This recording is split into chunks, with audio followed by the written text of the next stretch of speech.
faire connaître aussi ce qu'on est, ce qu'on peut entreprendre, ce qu'on arrive à faire dans la vie, ce qu'on a comme capacité aussi.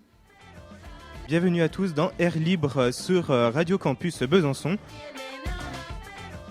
Air Libre, c'est né en juillet 2018 avec notamment des adhérents de APF France Handicap du Doubs. On s'est aperçu que les adhérents n'arrivaient pas à pouvoir s'exprimer correctement sur leurs problématiques de la vie quotidienne. Et donc on s'est posé la question avec les adhérents de quel outil on pourrait trouver pour mieux s'exprimer et s'exprimer surtout et avoir la parole libérée. Et donc on a été toqué à la porte de Radio Campus pour voir si on pouvait tester une ou deux émissions. Ça y est, vous nous entendez en régie ? La première chose qu'ont dit les adhérents, c'est on ne veut pas une radio des handicapés. Donc dès le départ, en fait, on n'a pas parlé que du handicap. On a parlé de l'homosexualité, de la parentalité. La dernière fois, on a parlé de recettes de cuisine pour la Chandeleur. Radio Campus, elle est attachée à de nombreuses valeurs, comme par exemple la lutte contre les discriminations ou la liberté d'expression. L'idée était de mettre en place cette émission de manière mensuelle. Qui se retrouvent tout seuls à la suite d'un accident de handicap ou de maladie. La frustration est là. Et le déni de ne pas accepter le handicap aussi. Ça, c'est important aussi de le savoir.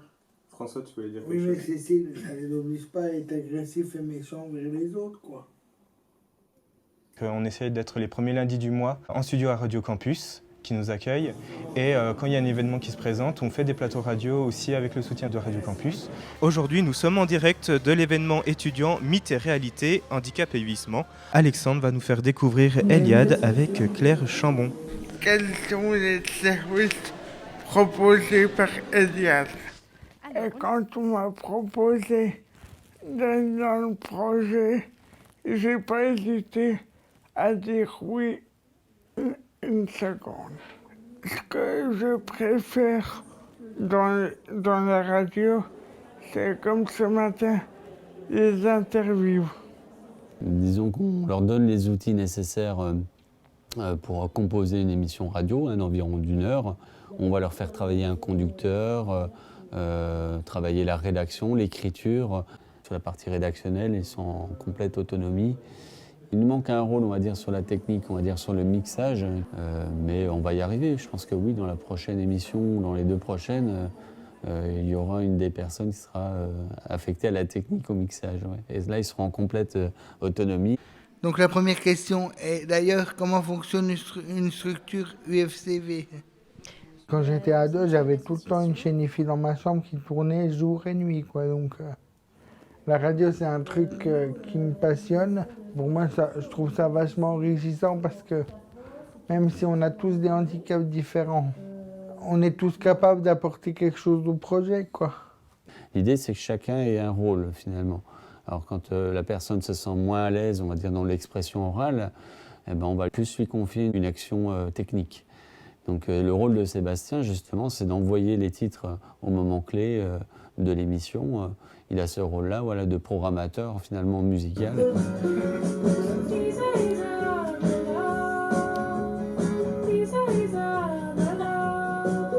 On continue l'aventure avec Radio Campus, avec l'objectif ensuite d'ouvrir notre propre web radio sur Internet. Je vais terminer cette émission.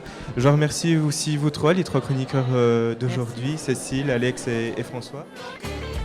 Vous écoutez Radio Campus 102.4 FM. Les adhérents ont la parole plus simple, arrivent à mieux s'exprimer auprès des autres. Et c'est ce que moi je voulais à travers l'outil radiophonique, c'est qu'ils puissent dire tout ce qu'ils veulent. J'ai trouvé du bien-être, une satisfaction. De mieux parler, ça m'oblige à articuler.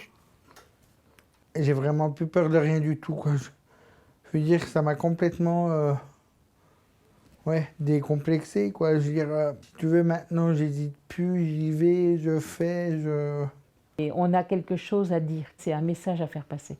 On existe, on sait faire des choses et on le dit.